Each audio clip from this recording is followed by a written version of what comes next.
E o economista Paulo Guedes está montando a equipe para tocar a economia no eventual governo de Jair Bolsonaro. A Folha de São Paulo lista alguns nomes, entre eles os conselheiros de Guedes que atuam em bancos, teles e gestoras de investimento. Fazem parte dela Alexandre Betâmio, presidente executivo para a América Latina do Bank of America, João Cox, presidente do Conselho de Administração da TIM, e Sérgio Heraldo de Sales Pinto, da Bozano Investimentos. Se forem confirmados, os nomes devem empolgar o mercado internacional, que deve retomar os investimentos no Brasil. Além disso, diz o jornal, Bolsonaro já teria definido alguns de seus ministros. Segundo a Folha, são eles: o deputado Onyx Lorenzoni para chefe da Casa Civil.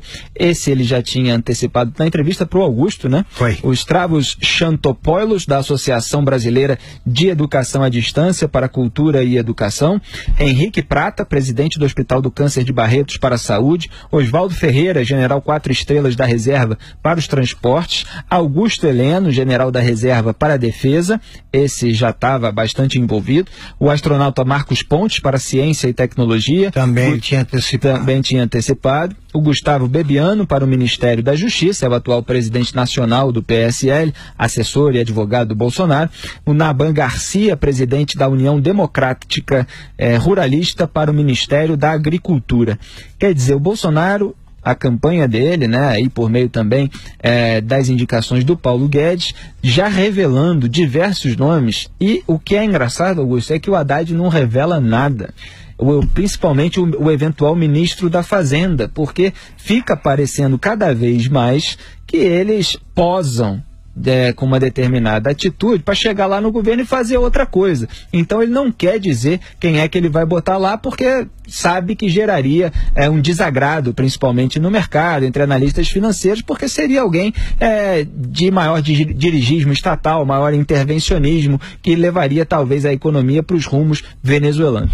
Olha, eu nunca vi o Zé Maria, também você é mais jovem, mas também nunca viu, o Zé Maria não viu, nem eu vi uma situação dessas. Alguém, no caso Bolsonaro, com possibilidades de assumir a presidência da República sem nenhum compromisso com nenhum partido, nem o partido a que ele pertence, porque ele criou o partido e não ocorreu o contrário. Pois bem, se ele escolher criou, só para deixar claro, porque às vezes a gente usa essas forças de expressão. Fez existir. Ele fez existir politicamente, o partido já estava criado, 9, 8 expressão nenhuma. Deputados, agora é a segunda maior bancada da Câmara, e isso aí resulta da votação dele. Agora, eu torço para isso aí, torço para que ele escolha até representantes de outros partidos, não tem problema nenhum, porque não há barganha.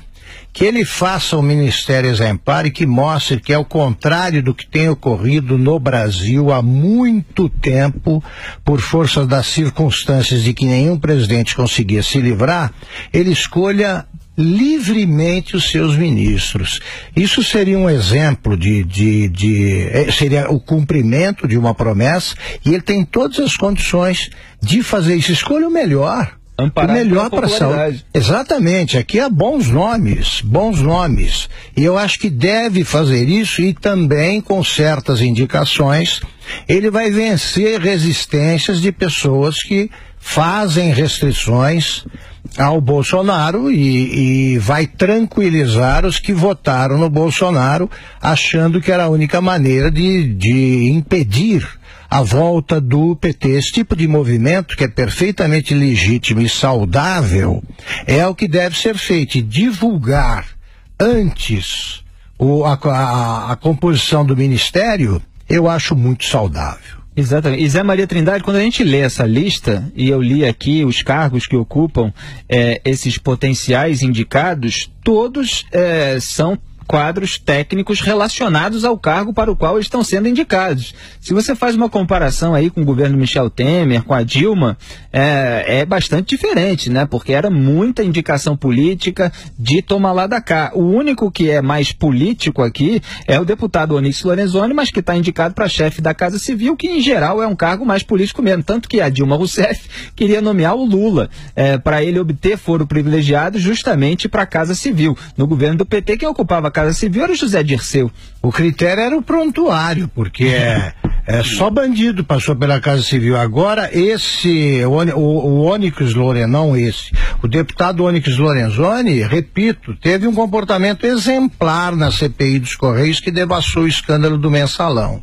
E na da Petrobras também, tem os vídeos no YouTube. Fala lá, Zé. Todas as indicações de um presidente da República são políticas, né? São indicações políticas. E ele foi eleito politicamente exatamente por isso, né? Para fazer as indicações. Sempre se cobra por aqui o tal Ministério de Notáveis. O que significa isso? São pessoas que se destacam na sociedade, né? Na sua atividade, e que são indicados politicamente pelo presidente, né?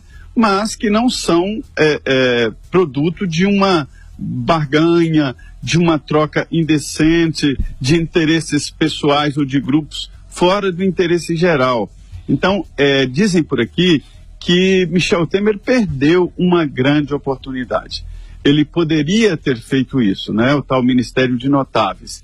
Ele indicasse politicamente alguns ali, os aliados que ajudaram a fazer o impeachment da ex-presidente Dilma, mas que reservasse os ministérios da Educação, o Ministério da Saúde, né? O Ministério da Justiça, o Ministério dos Transportes, por pessoas do meio e pessoas que reconhecidamente têm o apoio da sociedade. Então pega um grande médico que fez um grande trabalho no país, não só tecnicamente médico, mas através de uma política boa para a saúde, que é o caso do diretor-presidente lá do Hospital do Câncer de Barretos, que atende como se fosse um hospital público. Não é uma entidade que presta um grande serviço, né, ao país, porque não é regional. Lá estão pessoas do Brasil inteiro e às vezes de outros países. A maior excelência no combate ao câncer e no controle, não é só no combate, mas também no controle, que tem um processo de atendimento avançado e tal. E é muito bom, o Henrique é muito bom.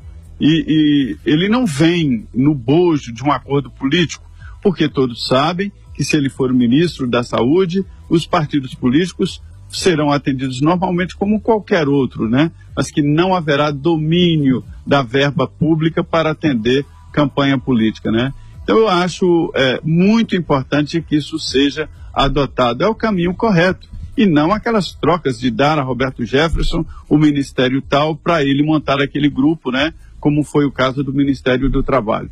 Eu acho importante, e esta coragem, porque isso é uma coragem de antecipar, né? Quem antecipa uma nomeação dessa, naturalmente está expondo a críticas e mostrando o que pretende.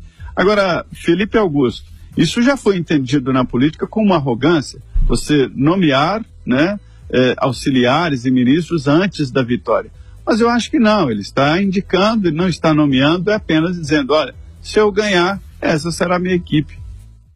E durante a formação da esplanada de ministérios do governo Michel Temer, eu comentei, vários outros analistas comentaram, que o Temer indicou certos considerados notáveis para a área econômica, para tentar tirar o país da crise, e garantiu ali o núcleo duro do PMDB, Moreira Franco, Eliseu Padilha, toda essa turma, garantiu cargos na esplanada dos ministérios para eles, para garantir o foro privilegiado, porque também estavam sendo alvos de denúncias. Agora, uma das pessoas que o Michel Temer colocou na área econômica, no BNDES, foi a Maria Silvia Bastos. E a Folha hoje disse que a Maria Silvia pode participar do governo do Bolsonaro. Maria Silvia que acabou saindo em decorrência de pressões que vinha sofrendo, justamente porque não estava querendo liberar empréstimos de qualquer maneira, como acontecia nos tempos dos governos petistas. Então, é um bom nome, fez um bom trabalho no BNDES e pode voltar aí. E o Roberto Castelo Branco, da FGV, que denunciou o saque da Petrobras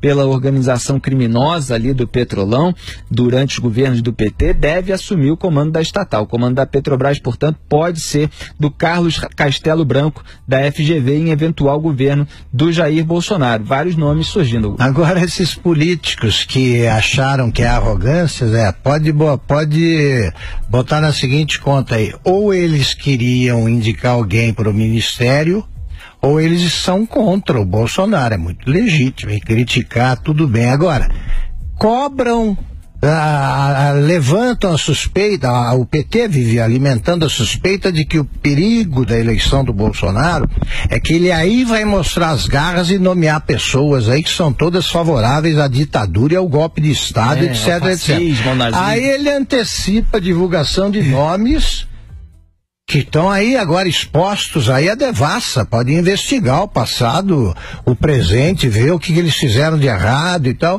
Ele antecipa isso aí e a turma também se queixa. É exatamente por isso que eu disse que ele está assumindo em condições excepcionalmente favoráveis, caso vença o segundo turno. Ele estará assumindo. Por quê? Ele pode nomear quem quer, sim.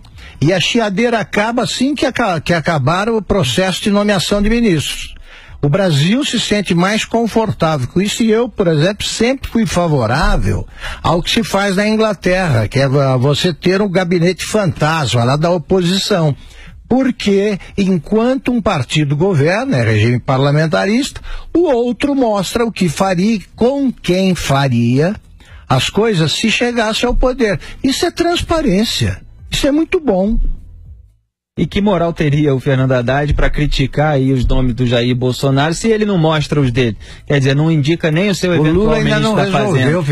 O Lula ainda não resolveu lá na cadeia, né? Não quer indicar o nome porque sabe que vai ser criticado, porque sabe que o mercado não vai gostar, porque o PT sempre quer mais intervencionismo estatal. Agora o bicho vai